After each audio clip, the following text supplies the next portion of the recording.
people left, if they would come toward the front. And we will be blessed with First Lady Sophia Eve. She will be first. Okay.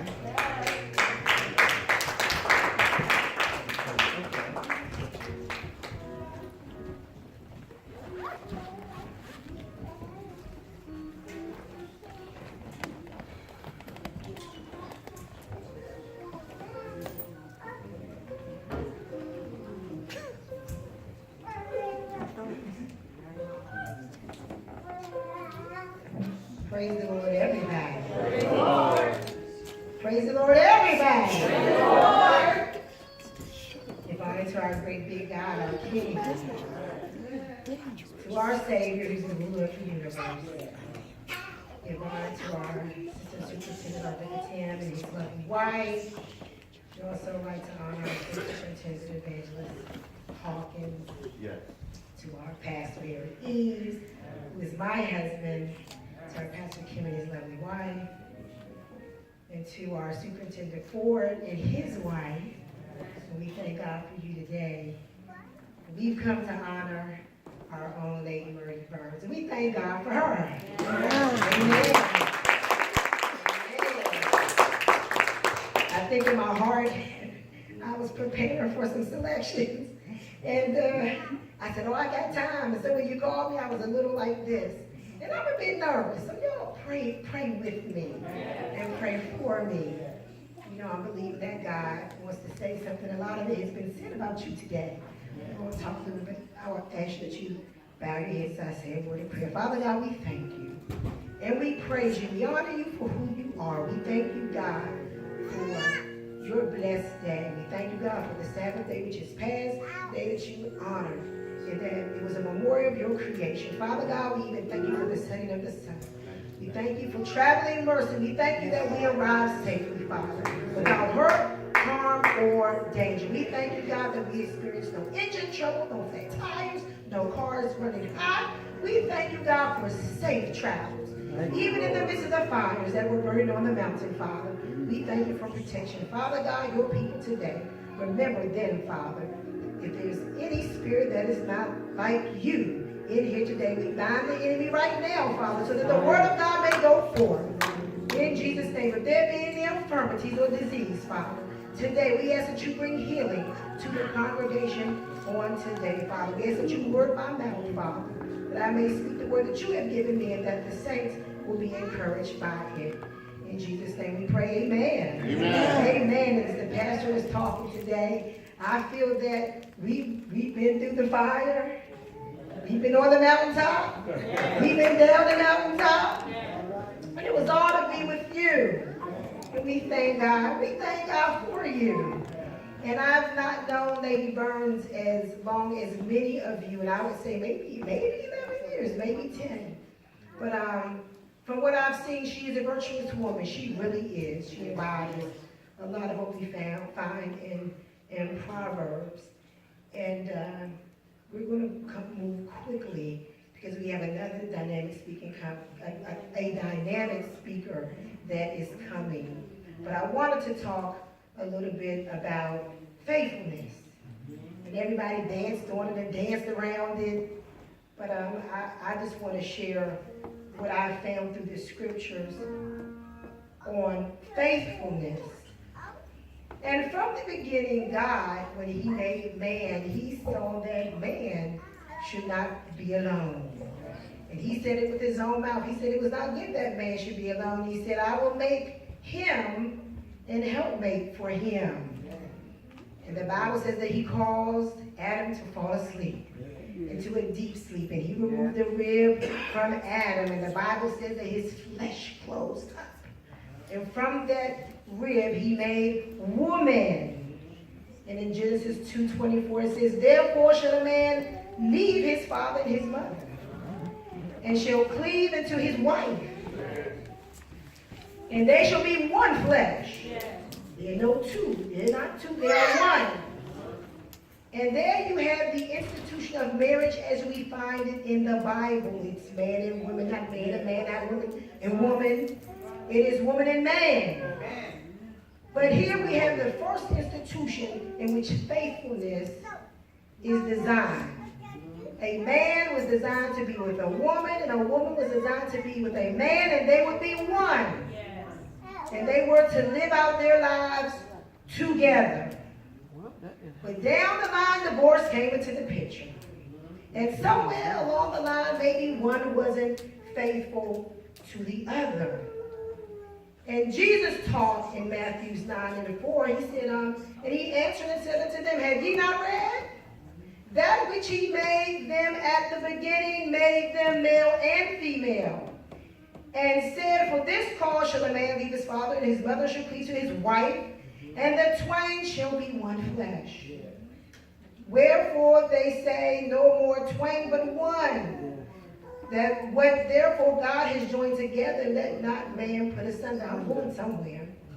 They said unto him, why did Moses then command to give a writing of divorcement, to put her away? And he said unto them, Moses, because of the hardness of your hearts, allowed you to put away your wives. He allowed you to take that institution and to break it apart. But I've designed you to be faithful.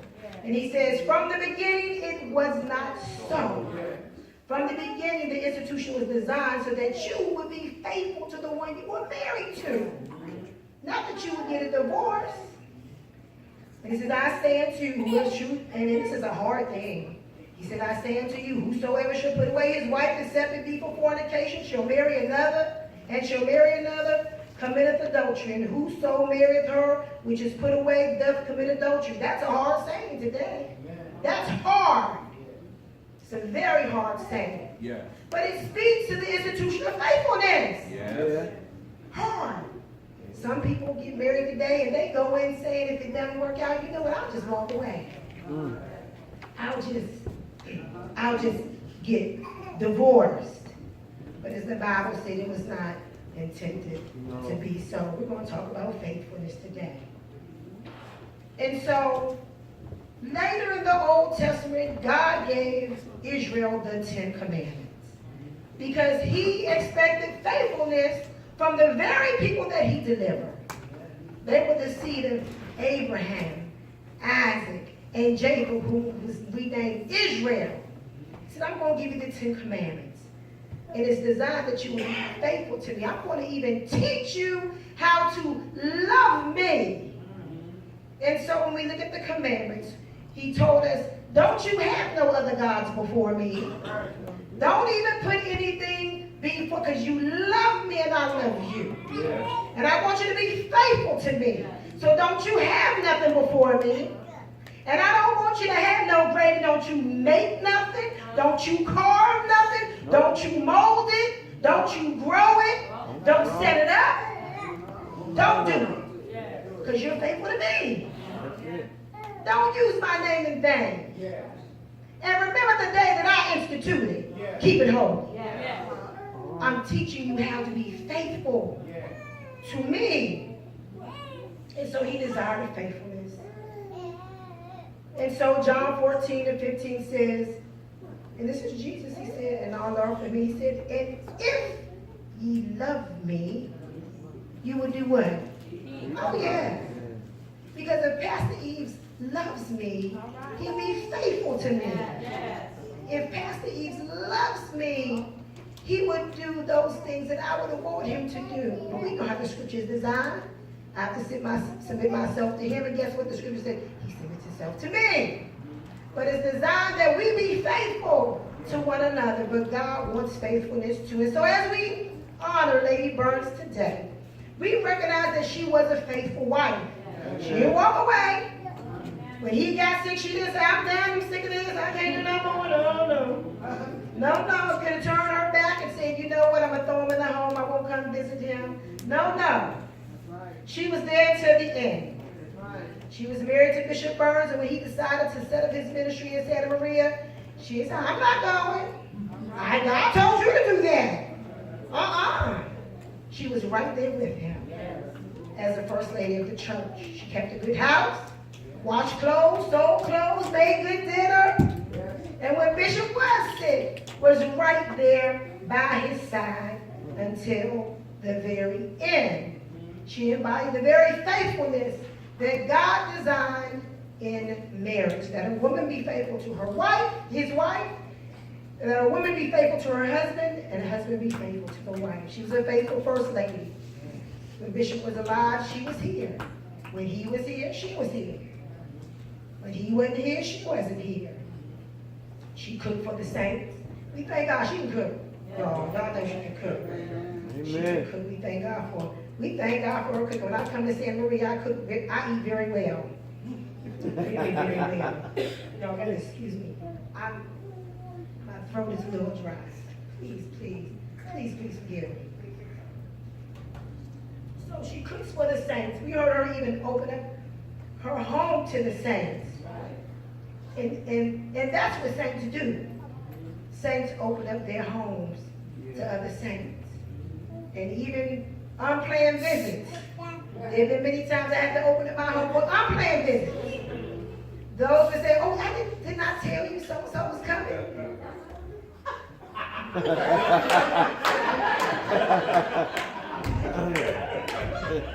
I didn't tell you. I didn't know. But you know what? A good saved wife is going on with it anyway. You gotta be faithful. Amen. Amen. Amen. Oh yeah. And when the pastor preaches something, you know you gotta do that thing. You know you have to be the first partaker. So when the pastor proclaims a fast, guess what? That means you're gonna be fasting. Oh yes. You and your household gonna be fasting. And you could have had other things planned. But you're gonna fast that week. Because you're faithful to your husband and his ministry in the church. Amen. So she was a faithful mother. I enjoyed the story told by Deacon Burns. And she would not know that price. But you know she knew. And when you ask God to bless something, and I can imagine that as she cooked, that she was praying, Lord Father, you know what I'm trying to do. I ask you to bless these goods, that they be sold, that they taste good, and that people will come. And I'm sure she prayed a blessing over those very same goods before they even got to the market. She asked God to bless her work. And so I can understand her saying don't know of the price, because she's already asked God to ordain a blessing on the goods. And she believed God. And because she believed God, God came through. He requires us to believe in a faithful child. A faithful child believes in a faithful father, and a faithful parent will come through. Amen. I heard her children talk about her children being clothed and fed.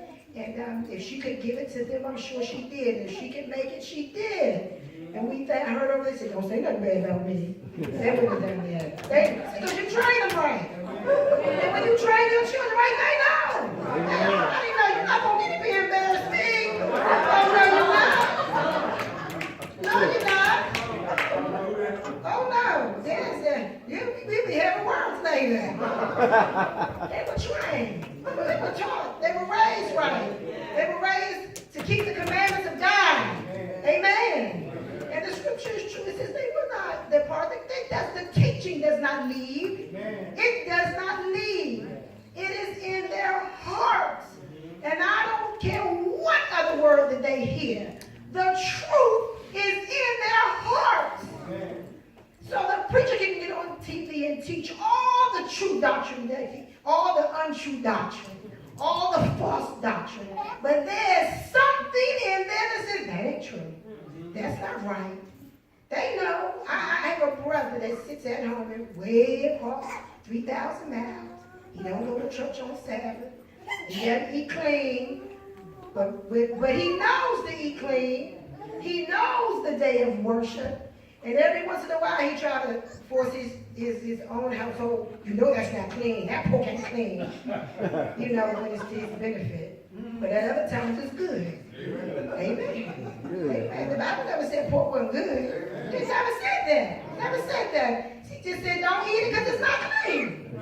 So I know they were raised well. She taught them to have respect, and I know she taught them to have good manners. That's what we do. So the Bible does mention faithful women. If you would just walk with me quickly to Matthew 28:46, and we want to start here. And you're probably saying, where is she going? Why is she jumping here? But I want to show you something. Pastoring is a hard job.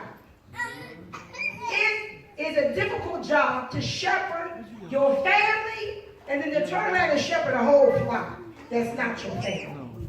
It is a difficult job. I've watched my grandfather do it for many, many years. And the sacrifices that pastors make, you won't even know about them. The things that they give up for their own household to see that the needs of the church are met. To make sure that the church doors stay open. To see that other congregants' needs get met when you got needs at home. Amen? Amen. I know it to be true. You know what I'm saying? It is true. Yeah. It is true. My mother shared stories with me. And the house of God is standing because of faithful men and women. Faithful to God. She told stories how it was their intent to make it to the convocation. And they had to travel from Washington, D.C. to Kentucky. And they would go because they had no money. They would go and borrow money so that they can make it to the meeting. And my mother would tell the story of them going in a piece of car. We can rent cars today, but no renting back then. So they had to go in what they had. It was a piece of a car. And one of the reasons I believe my mother is so anointed the way she is because she said she prayed from the time that they left D.C. to the time that they got to Kentucky that the car would not break down. And she said the Lord allowed them to make it. They had to pull on the side of the road. Wasn't going to no Holiday Inn, wasn't none of that. If the car ran hot, they had to stop parking and let it cool. But she said the Lord blessed them to make it. And they would take the money for the household, go to the convocation, and give to the house of God. But the Lord blessed. The Lord blessed them for their faithfulness. A lot of folks won't do that now. You're going to take my bill money and give it to the house of God. Oh, no. Oh, no. I got my car. No. But God wants faithfulness. God, and you might have to give up some of your money. But I bet you'll get it in return. God's not going to let you laugh. You're not going to serve God. And you're not going to laugh. God's people don't laugh. Not find his seed that can bread. Believe in his word. You got to believe God. Let's go to Matthew 28:43. I'm going to set you right in here. And we're right here during the crucifixion of Jesus. See, why are we here? Verse 46. And about the 9th hour, Jesus cried with a loud voice, saying, Eli, Eli, lama sabachthani. That is to say, my God, why hast thou forsaken me? He's dying. Some of them that stood there when they heard that said, that man called Elias. Some of them that stood there when they heard that, this man is called Elias. And straightway one man ran and took a sponge filled with vinegar and put it in a reed and gave him to drink. The rest said, let us see whether Elias will come to save him. Jesus, when he had cried again with a loud voice, yielded up the ghost. He died. And behold, the veil of the temple was rent in twain from the top to the bottom. And the earth did quake, and the rocks rent. And the graves were opened, and many bodies of the saints with scuffed robes, and came out of the graves after his resurrection, and went into the holy city, and appeared unto many. Now when the centurion and they that were with him watching Jesus saw the earthquake, and those things which were done, they feared greatly, saying, truly, this was the Son of God. And many women were there, beholding afar off, which followed Jesus from Galilee, ministering unto him. Among them which was Mary Magdalene, and Mary the mother of James and Joseph, and the mother of Zebedee's children. When the even was come, there came a rich man of Arimathea named Joseph, who also himself was Jesus' disciple. He went to Pilate and begged the body of Jesus. Then Pilate commanded the body to be delivered. And when Joseph had taken the body, he wrapped it in a clean linen cloth and laid it in his own tomb, which he had hewn in the rock. And he rolled a great stone to the door of the sepulchre and departed. And there was Mary Magdalene and the other Mary, sitting against the sepulchre. Mary, and the other one, they were faithful to the end. If you read up above the other men disciples, what did they do? They were gone, fled, ran away. And even Peter, who said, I'm not going to deny you, followed him from afar off. And then denied Jesus. But there were certain faithful women who were there with Jesus until the end. They don't get much attention, but they were there with him till the end. These are the women who followed Jesus till the very end. The same ones who sat there, saw him crucified, saw him tortured, saw him whipped, saw him taunted, saw him stripped naked. Those women like you, faithful to the end. They watched their Savior hang on the cross and die a torturous, a horrible death. And they just weren't some women. The Bible says they were followers of Jesus from Galilee who ministered unto Jesus. And there were some faithful women say, I'm not going to run. I'm going to stand. I'm going to watch. Jesus' mother was one of them. And they saw that heinous, awful crucifixion of Jesus. And when it was all said and done, who sits at the sepulchre? It wasn't the 12 disciples. Oh, it was the faithful few women who sat right there after the rock was rolled over the tomb. The faithful few who stood with Jesus till the very, very end. But God has something in place for those same women. Because on the next day, and God is so good, that's how we know that women can carry the word. On the next day, who goes to anoint Jesus? Who shows up to anoint Jesus? Oh yes, the faithful women. They go to anoint Jesus, and we want to break in here because this story excited me because we see women who love Jesus stay with them till the end. And I think about some things that women go through. You know, women usually stick with their men. They usually stand by their children, stand by their husbands, and here we see them being faithful to Jesus, even when it looks terrible. Oh, it looked bad. It looked awful. And however you see in your mind the crucifixion being, it was worse. However you see it, it was worse. It was worse. It was worse. The Passion of Christ did a good job, but it was worse than that. Much worse.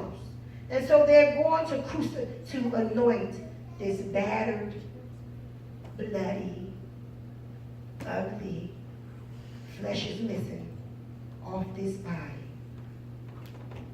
And they come to anoint Jesus. And we're breaking it at Matthew 28. And at the end of the Sabbath, as it began to dawn towards the first day of the week, came Mary Magdalene and the other Mary. Here they are again, Jesus' faithful followers.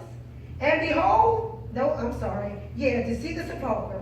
And behold, there was a great earthquake. Here's me shaking again. And the angel of the Lord descended from heaven and came and rolled back the stone from the door and sat upon it. And the scripture said his countenance was like lightning, and his raiment was like snow. And for fear of him, the keepers did shake, and they became as dead men. And the angel answered and said unto the women, fear not, because I would have been scared. Fear not, for I know that ye see Jesus, which was crucified. They knew what they were coming to do. He is not here, for he has risen as he has said. Come, I want to show you something. See the place where the Lord lay. And then they give a charge. Isn't that beautiful? He's giving these women a charge. He says, and go quickly and tell his disciples that he has risen from the dead. And behold, he goeth before you into Galilee. There shall ye see him. Lo, I have told you. He's comforting these women But then he gives a charge. I want you to go and tell the word. That's how women can carry a word. Isn't that beautiful? The first people to come to witness Christ's resurrection are the faithful women who followed him. They get to see Christ's resurrection. And then the angel of the Lord said, give him a word. I want you to go tell him. I want you to spread the word that Christ is risen from the dead. And the scripture says that they departed quickly from the sepulchre with fear. How about this? And great joy. How about that? I'm scared, but I'm happy. Oh. And it said they did run. They ran with that word and to bring the disciples word. But listen to this. And as they went to tell the disciples, guess who meets them along the way? He says, behold, Jesus met them. Who saying, all hail. And they came and held him by the feet and worshiped him. And when you are faithful, when you witness some stuff, when you go through some stuff, God's going to meet you. He will meet you. And you won't notice him. It said they even held his feet. And they went down and they worshiped him. Ooh, that's a beautiful thing. These same people that see the Savior tortured, they saw him die, are the very first ones to are they are witnesses, first-hand witnesses of Christ's resurrection. And then when they say, go tell it, and they go to tell it, and God and Jesus meets him right there. That's beautiful. So not only can he say that he is risen, I saw him for myself. No, not only is he risen, I saw him. He met me. Ooh, what a testimony from these faithful women of God. Ooh, it's a beautiful story. So we've come to encourage you. And this is what you must know. You are never alone. Never alone. Because the disciples thought they were left alone. They thought that Christ had left them. And they were fearful. But there were some women who believed. And they came back. And they received a special blessing and a special testimony that no one else can tell. You're going to have a testimony all your own. I heard Pastor Kim say that you had a testimony. You're going to have a testimony of how God met you and what he did for you. So God never leaves those who are faithful. I don't care what you're going through, and I know we're here for Lady Burns. But if you are faithful to God, there are going to be times you're going to feel alone. Amen. It's going to be true. I imagine Lady Burns came to church and nobody was here. I imagine she came to church and it might have been one or two. And the devil will say, why are you doing this? Why do you keep coming? It's only you. The devil is a liar. You're never alone. And sometimes even like that, you have to encourage yourself. Amen. Encourage yourself in the Lord. That's right. Encourage yourself in the Lord. I can tell you as a pastor's child, I went to church and sometimes wasn't a few people, it was only a few. Yes. And you know, well, yeah, sometimes it's only a few. Yeah. It's a hard job, y'all. Yes. And it is. Because as a pastor's child, and I think St. Shirley testified of this, there's certain things there's certain things you just want to say. But you know what? Being faithful, I'm going to speak from a pastor's wife's perspective. You're going to see some stuff lied on, lied about, talked about, mistreated, and you just got to sit there and take it. And then let the Lord handle the rest. And that's part of being faithful. That's part of being faithful. So I'm going to close. Lady Burns, I want you to know God has a special place for women and women pastors too. For women pastors. And I often believe women pastors should be in connection with women pastors because it's a special thing to be a female pastor. The challenges are a little different. And people don't really talk about it, but it is true. The challenges are a little different. Are a little And there's not that network to encourage one another. So I thank the Lord for giving Lady Wallace the mind to have this service for you. Be encouraged, Lady Wallace. And let me just say this very quickly. I'm done. So when Jesus came, that was Emmanuel with us. He was with us. He was with us for a short period of time. But he said, you know what, I love you so much. And if you be faithful for me, if you be faithful to me, I'm going to give you my Holy Ghost. I'm going to give you my Holy Spirit. And so not only will Emmanuel be with you, I'm going to live in you. So you might be alone, but you're not alone. You're never alone. Spirit of the living God is in you to encourage you and to help you. But just last about faithfulness, just let me give you like 3 or 4 scriptures. Matthew 25:21. His Lord said to him, well done, good and faithful servant. You were faithful over a few things, and I will make you ruler over many things. Enter into the joy of the Lord. And those are the words that we want to hear, isn't it? Yeah. Amen. 2 Chronicles 16:9. For the eyes of the Lord run to and fro throughout the whole earth, to shew himself strong in the behalf of them whose heart is perfect toward him. You want him to show up? Be perfect. He'll show up strong. Just for you. Just for you. Proverbs 28:20.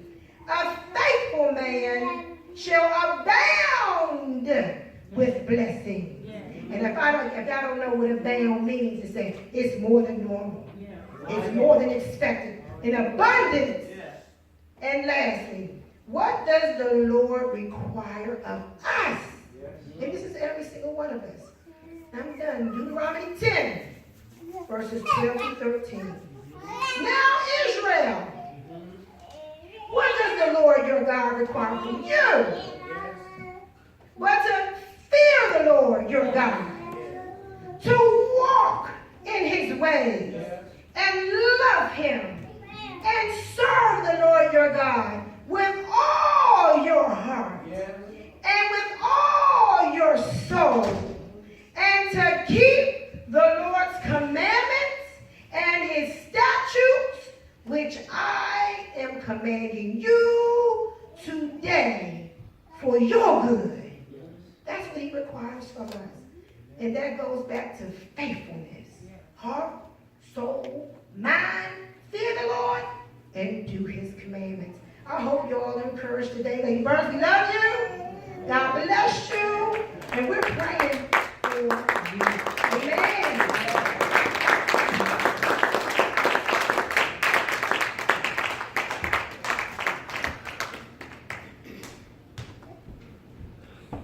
Praise the Lord, saints. Praise the Lord. A lady of virtue.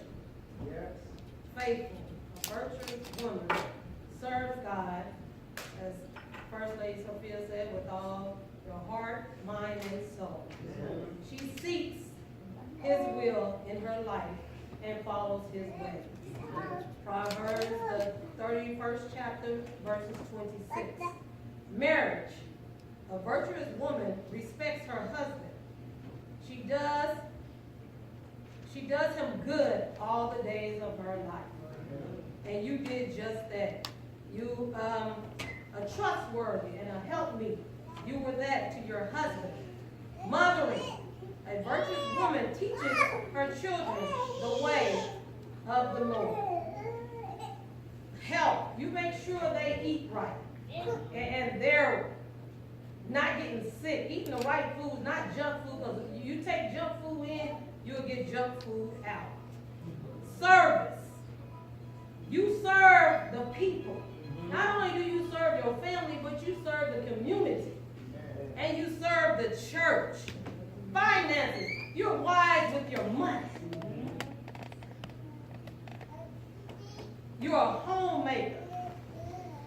You are a seamstress. And that's what I like about you, because some of the things that you do, I do. And I'm a seamstress, and you are too, and I was like, oh, we just clicked.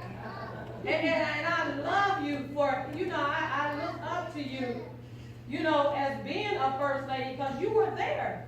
And now God has put you in a place to be a pastor, to look over a flock. And when we came, you just blessed my soul. We was trying to encourage you, but you were encouraging us. And on the way back, we were just overjoyed with everything you were saying. You know, it didn't seem like it was so far to get home. It's like we got home too quick because we were still talking about you. And that's how God is. And today, I was trying to get there. I said, Lord, just let me get there. Any kind of way. And God made a way. And even though, you know, stumbling blocks got in our way. And I seen the smoke. And I said, God, the smoke in the temple. Your glory. I said, God, that's what I want. I didn't come all this way just to talk, but I came to give God glory and honor. He's worthy of the praise. I seen cars flip over. And I seen the fire. But he didn't allow anything to happen to us. I said, what are our steps for? Show us which way to go. The GPS would tell us to go off the cliff.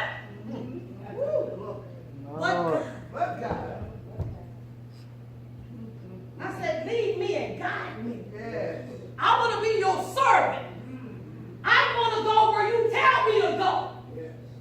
And when Lady Wallace said, oh, I want to do this, I said, do it. Do it. She said, well, what is it?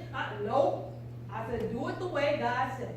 Amen. I said, that's the only way you want to be blessed, and the only way she's going to be blessed. She said, well, I don't know if everybody goes. I said, even if it's just me and you and Lady Burton, we going to do this.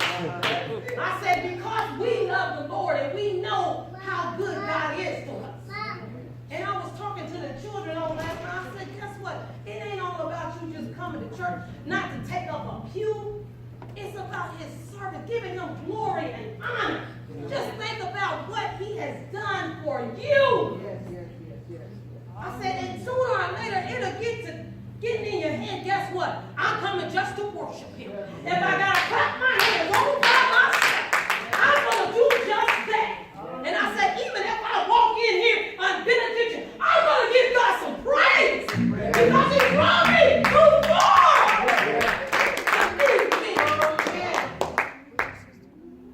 Worship is what I do. Because I want to be close to him. And Lady Burns, when you said that prayer in your home, I said, good God Almighty.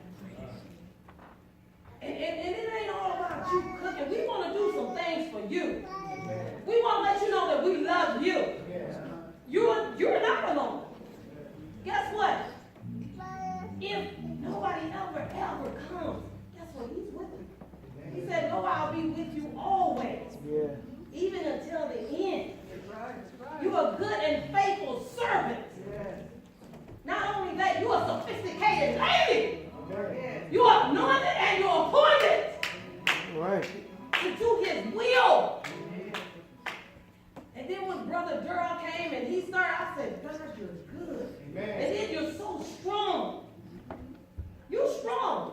When they told me about you picking up your husband, I said, who would do? I said, I wish Kim would call out. If the run don't get there, 911 don't get there. I said, Lord Jesus. I said, I would just have to pray. But you're strong. When you think you can't do it, God shows you. Guess what? Yes, you can with the help of me. You can do all things through Christ that strengthens you. And I love the Lord because God is good. And he's worthy to be praised. Amen. So I'm just going to say this to you.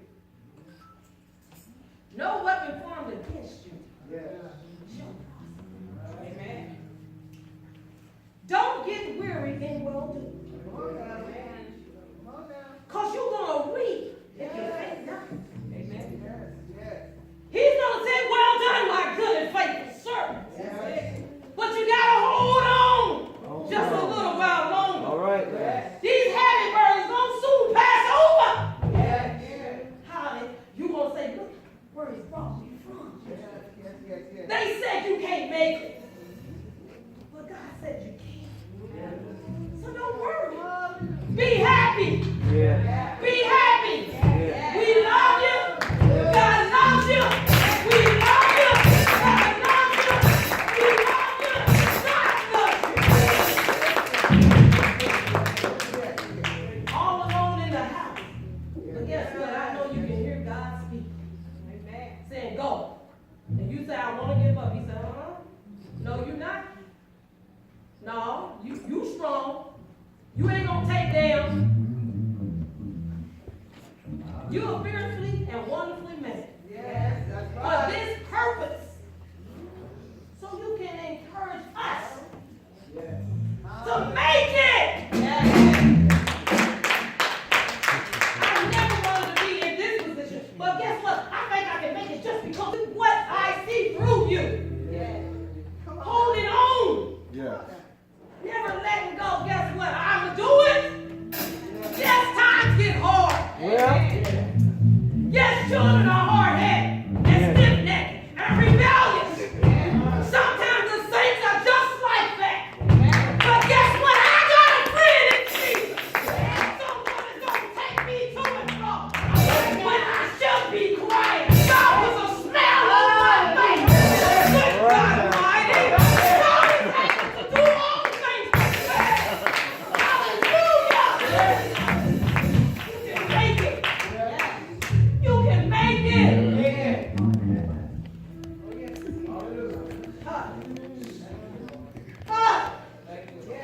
To God be the glory. Yeah. Yeah. Yeah. To God be the glory. To God be the glory. I don't know what you can do. But we already gave God a praise, but we gonna give God the praise. We gotta get back on that road. We gotta go home and take our God just on the floor. Anybody wanna praise? Anybody wanna praise? Anybody wanna praise?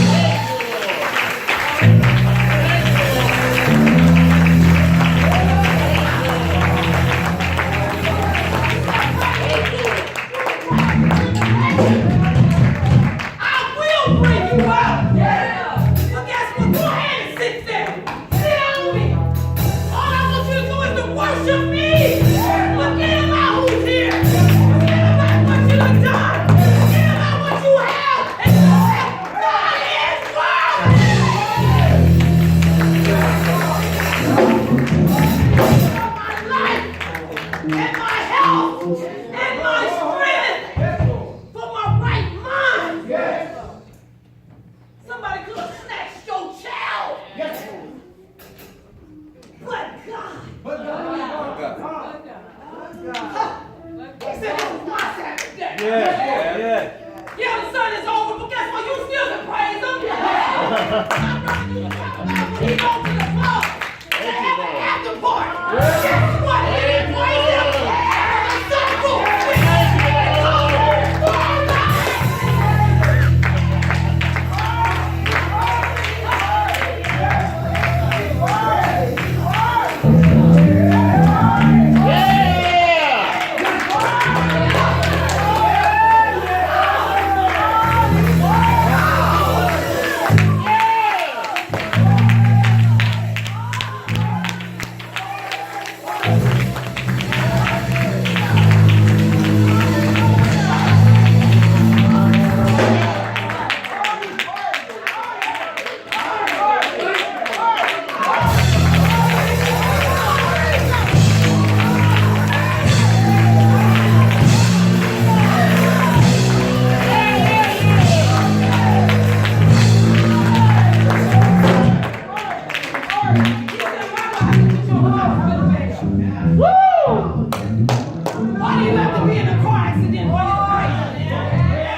I guarantee you will praise him. But guess what? I ain't got that much